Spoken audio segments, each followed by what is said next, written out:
Pemain-pemain dengan pengalaman di Eropa kini mulai bergabung dengan timnas Indonesia. Tidak hanya itu, Ole Romeni yang juga memiliki potensi besar, dikabarkan akan menyusul dalam waktu dekat.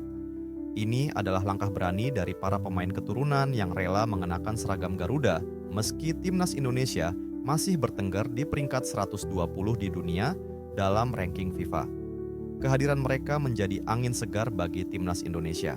Bayangkan, pemain dengan pengalaman internasional kini bergabung untuk memperkuat skuad merah putih.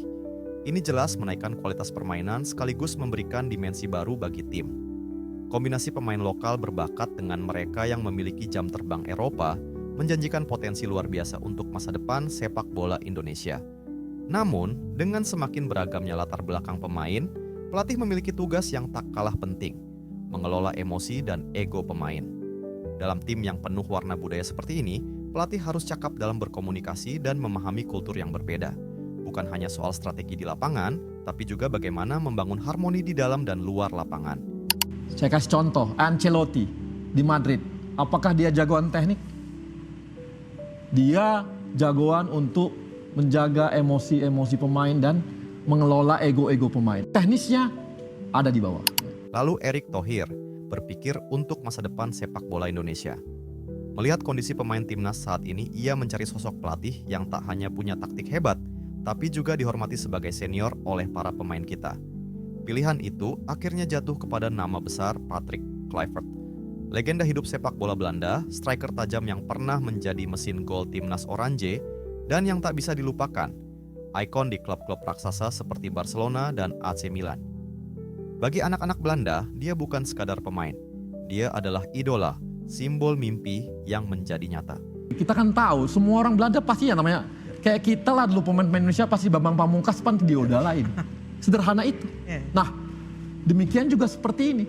Nah, dipilihlah Patrick Kluivert yang dianggap bisa mengelola dan bisa menganyomi, dan kalau dia perintah itu pasti kayak kita di wartawan, abangan bang, siap bang, kan gitu. Tapi Pak Erick, udah saya bilang selalu, Pak Erick ini jangan berpikir kita seperti di ngelola klub di Indonesia. Ngelola klub Indonesia, ambil head coach-nya, asistennya, bebas. Atau apapun namanya, dia ngelola semua. Pak Erick enggak, dia gaya Eropa. Yang di mana diambilnya orang jadi leader, tapi ada yang ngerjain teknisnya. Lalu mengapa Erick tertuju kepada Patrick Kluivert, mantan striker legendaris AC Milan dan Barcelona ini menjadi kandidat kuat setelah kunjungannya ke Indonesia pada 25 Desember. Tapi cerita tak berhenti di situ. Pada tanggal 27 dan 28 Desember, kandidat pelatih lainnya juga hadir. Namun, Patrick Kluivert menunjukkan sisi profesionalismenya. Saat ditanya soal asisten pelatih yang dipilih langsung oleh PSSI, jawaban Kluivert sangat tegas. Silakan.